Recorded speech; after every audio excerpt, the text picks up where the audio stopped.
ஒரே நேரத்தில் பல இடங்களில் ஒருவர் இருக்க முடியுமா?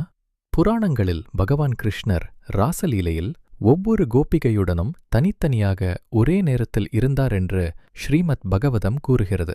ஆச்சரியமாக, இன்றைய குவாண்டம் பிசிக்ஸ் ஒரு துகள் ஒரே நேரத்தில் பல நிலைகளில் இருக்க முடியும் என்று சொல்கிறது. இதையே குவாண்டம் சூப்பர்பொசிஷன் என்று அழைக்கிறார்கள். மேலும் 2022 நோபல் பிரைஸ் வின்னிங் எக்ஸ்பெரிமெண்ட்ஸ் ஒரு விஷயத்தை காட்டின. பார்ட்டிகிள்ஸ் ஒருவருக்கொருவர் தூரம் இருந்தாலும் ஆழமான தொடர்பில் இருக்க முடியும். இதையே குவாண்டம் என்டான்ட்லமெண்ட் என்று அழைக்கிறார்கள். இந்த மாதிரி கான்செப்ட்ஸ் பல திரைப்படங்களிலும் காணலாம். உதாரணமாக அவெஞ்சர்ஸ் எண்ட்கேம்.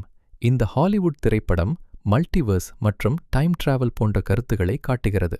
ஆச்சரியமாக, இந்த மாதிரி பல பிரபஞ்சங்கள் என்ற கருத்து ஸ்ரீமத் பகவதம் போன்ற பழமையான புனித நூல்களிலும் குறிப்பிடப்பட்டுள்ளது. அதனால் ஒரு சிந்தனை, பழைய ஞானமும் இன்றைய அறிவியலும் சில நேரங்களில் ஒரே திசையில் பயணிக்கிறதா? மேலும் இதுபோன்ற ஸ்பிரிச்சுவல் ப்ளஸ் சயின்ஸ் ஃபேக்ட்ஸுக்கு சப்ஸ்கிரைப் செய்யுங்கள்.